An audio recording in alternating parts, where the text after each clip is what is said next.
Halo sobatku, selamat datang di channel Sobat Movie. Tempatnya review film paling asik dan menarik buat sobatku semua. Yang baru gabung, silahkan klik tombol subscribe ya dan nyalakan loncengnya, supaya kalian tidak ketinggalan film-film seru yang Mimin upload. Oke, gak usah berlama-lama lagi, langsung aja kita ke reviewnya. Gasken sob.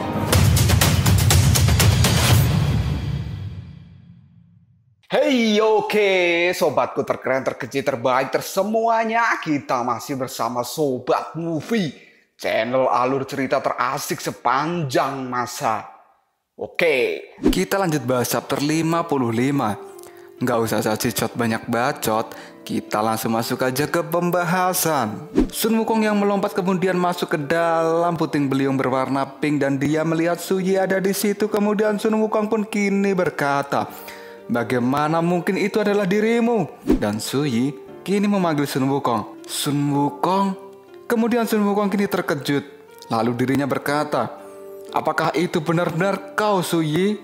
Sun Wukong yang tadinya niat ingin memukul, kemudian dia tidak jadi memukul dan kini Sun Wukong malah melayang di atas tubuh Suyi. Kemudian mereka berdua kini saling pandang-pandangan. Cie. Sun Wukong pun mengatakan pada Suyi bahwa aku sangat merindukanmu. Dan kini Sun Wukong dan Suyi pun kemudian saling berpelukan. Aduh, pelukan Sun Wukong dengan Suyi ini membuat kerabat itu merasa resah. Dirinya kemudian panik dan lalu berkata, "Wukong, hati-hatilah." Dan kini tangan dari Suyi pun diletakkan di dada Sun Wukong. Dan kemudian Suyi pun berubah menjadi Raja Ksitigarbha yang langsung menyerang Sun Wukong menggunakan telapak tangannya. Sun Wukong kini pun langsung tersadar bahwa itu bukan Suyi tapi Raja Ksitigarbha. Tapi kesadaran Sun Wukong ini sudah terlambat karena sekarang Raja Ksitigarbha akan membuat Sun Wukong terpental. Tapi serangan yang akan dilakukan Raja Ksitigarbha itu tidak akan mudah, karena saat ini Sun Wukong pun langsung melayangkan tongkat ruyinya dan langsung mengenai wajah dari Raja Ksitigarbha.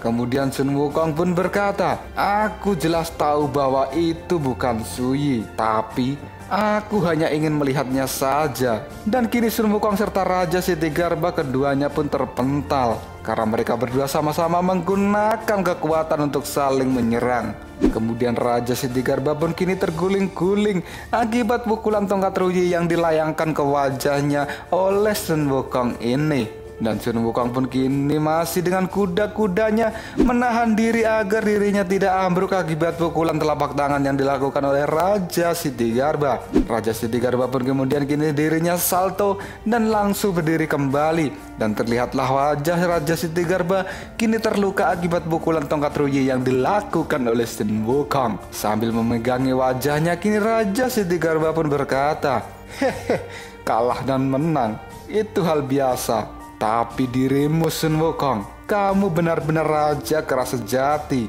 dan tidak mudah untuk mengalahkanmu. Kamu harus membayar apa yang kau lakukan pada wajahku ini." Kerabat yang panik kemudian dirinya kini menyusul Sun Wukong dan dia langsung memanggil Sun Wukong, "Apa kau tidak apa-apa?" Dan kini Sun Wukong pun juga terlihat berdarah akibat serangan dari Raja Ksitigarbha. Lalu Sun Wukong mengusap darah yang ada di mulutnya dan dirinya pun kini berkata, "Legenda mengatakan bahwa Ksitigarbha memiliki kemampuan yang luar biasa yang disebut dengan pesona iblis. Kekuatan itu dapat menarik setan dalam tubuh." Kemudian kerabat pun kini bertanya pada Sun Wukong, "Apa itu setan dalam tubuh?" Sun Wukong pun menjelaskan, itu adalah sebuah ketakutan yang ada di dalam hati. Dan Sun Wukong kini menatap Raja Ksitigarbha dengan tatapan yang tajam, lalu dirinya berkata lirih, "Tapi bagaimana ketakutanku ini bisa dia mengerti?" Lalu Raja Ksitigarbha pun kini menjawabnya, "Suyi yang kau sebutkan adalah orang yang paling kau cintai dan dia selalu ada dalam hatimu, kan?" Sun Wukong pun kini langsung menjawabnya, Cinta? Lalu Sun Wukong pun mengingat saat kejadian bersama Su Yi pada waktu-waktu sebelumnya. Sun Wukong pun mengingat pertama kali dirinya bertemu Su Yi adalah di Gunung Huaguo. Kemudian pada saat itu, Sun Wukong kembali menemui Su Yi. Dirinya harus menerobos istana surga. Lalu selanjutnya, dengan penuh halangan dan rintangan, akhirnya Sun Wukong kembali menemukan jiwa Su Yi yang ada di dunia bawah. Setelah Sun Wukong menemukan jiwa Su Yi di dunia bawah, dirinya pun kini mengajak jiwa Su Yi kembali ke dunia manusia. Dan pada saat di dunia manusia, jiwa Su Yi yang telah dimurnikan, dirinya akan kembali ke alam baka untuk melakukan reinkarnasi. Dan pada saat itu adalah perpisahan terakhir antara Sun Wukong dan Su Yi. Setelah kejadian itu mereka tidak bertemu kembali. Sun Wukong pun kini menyadari bahwa Su Yi adalah kelemahan dalam hatinya, dan kini Raja Sitigarba pun mengatakan karena cinta yang dalam, hal itu berubah menjadi ketakutan. Lalu Sun Wukong kini berkata, "Apa yang aku takutkan?" Sun Wukong pun lalu mengingat kata-kata dari Su Yi. Pada saat itu Su Yi pun berkata, "Aku tidak ingin kamu pergi, Raja Kera. Kamu juga tidak mau jika diriku pergi, kan?" Lalu Sun Wukong pun kini menangis, dan dirinya pun kini berkata, "Jadi begitu ya. Ternyata diriku ini adalah takut kehilangan, dan aku takut tidak bisa melihatmu lagi, Su Yi."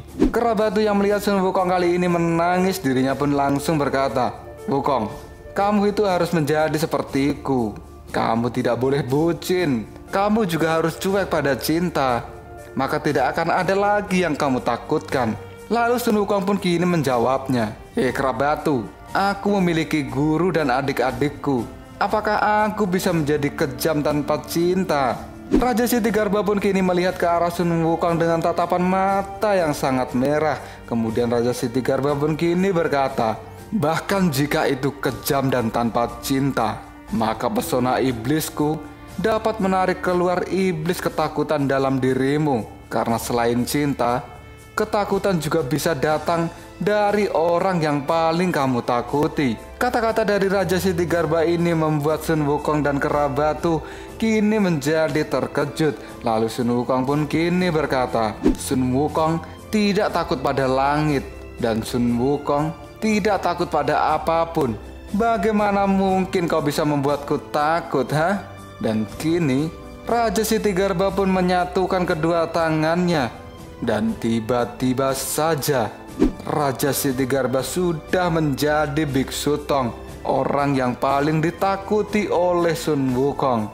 Raja Sitigarba yang sudah berubah menjadi Biksu Tong, dirinya pun kini langsung berkata, "Wukong, kamu tidak sopan pada gurumu." Melihat Raja Sitigarba telah berubah menjadi Biksu Tong, kini kera batu menjadi melongo, dan Sun Wukong pun berkata, "Aku tahu bahwa itu adalah kepalsuan. Apakah aku masih takut? Lihat saja, aku akan memukul kepala botakmu itu." Dan Sun Wukong pun kini langsung berlari untuk memukul kepala dari Biksu Tong. Kemudian pada saat melompat itu, tiba-tiba pergerakan dari Sun Wukong ini menjadi berhenti karena tiba-tiba saja Raja Sitigarba yang sudah berubah menjadi Biksu Tong, dirinya mampu merapalkan mantra yang membuat Sun Wukong menjadi kesakitan. Karena mantra-mantra yang dirapalkan oleh Raja Sitigarba dalam bentuk Biksu Tong ini membuat Sun Wukong merasakan sakit yang luar biasa di kepalanya. Sampai-sampai Sun Wukong ini berteriak karena rasa sakit itu sungguh-sungguh sakit sekali. Dan kini Sun Wukong sampai salto kemana-mana, bahkan dia pun sampai guling-guling. Tapi Raja Sitigarba yang masih dalam bentuk Biksu Tong ini, dirinya tidak akan berhenti untuk membaca mantra.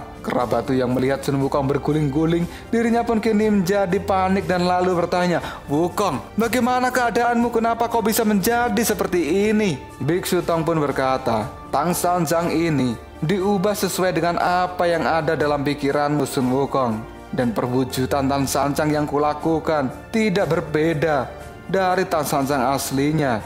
Lalu kera batu pun kini berteriak pada Biksu Tong, dan dia pun kini mengatakan, "Kamu dapat mengontrol Raja Kera, tapi kamu tidak dapat mengontrol diriku." Mendengar kera batu berkata seperti itu, kini Biksu Tong pun menjawabnya, "Ketika aku menjadi ketakutanmu, maka dirimu akan memiliki iblis dalam hati.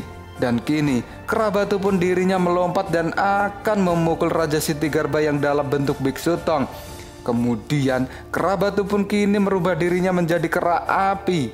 Lalu Kerabatu akan menggunakan kekuatan terkuatnya untuk menyerang Raja Sitigarbha. Dan kini terlihatlah kekuatan dahsyat dari Kerabatu itu sudah berada di depan biksu tong dan siap menghanguskan dirinya. Kerabatu yang akan mulai menyerang dirinya pun kini berteriak, "Tanpa kuduga, Raja Sitigarbha, kenapa kamu harus bersembunyi dan melakukan hal ini? Bukankah kau mengatakan bahwa ini menjadi ketakutanku?" Kemudian Raja Sitigarbha pun kini mengatakan pada Kerabatu, "Hehehe, pertahankan, kamu tidak akan bisa lolos dari jurusku." Dan kini Raja Sitigarbha mengubah matanya menjadi mata kuning yang menyala. Lalu Raja Sitigarbha pun kini berkata pada Kerabatu, "Seranglah diriku. Bagaimana kau bisa menahan kekuatanku ini?" Dan Kerabatu pun kini mengubah dirinya menjadi banyak dan akan menyerang biksu tong dengan pukulan yang dia lakukan.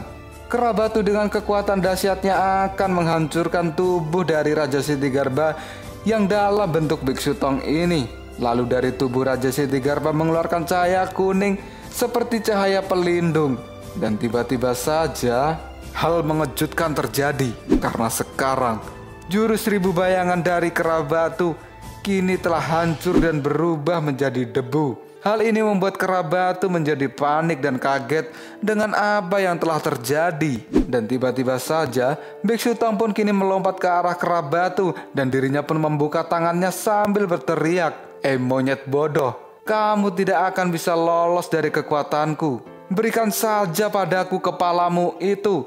Dan kini biksu tong pun menepuk kepala dari Kerabatu dan akhirnya kepala si Kerabatu ini pun menjadi hancur lebur akibat tepukan yang dilakukan oleh Raja Sitigarbha dalam bentuk biksu tong. Lalu kini si Kerabatu menjadi sangat ketakutan karena ternyata serangan dari Raja Sitigarbha tadi bukanlah serangan asli yang dilakukan pada dirinya, melainkan itu adalah serangan ilusi. Raja Sitigarbha pun kini berkata pada Kerabatu, "Bagaimana? Walaupun dirimu ini terbuat dari batu besi, tapi aku bisa mengubahmu menjadi sebuah debu. Dan akhirnya kau akan terbang ke udara. Apakah kau merasa dirimu ini tidak punya ketakutan dalam hatimu, ha?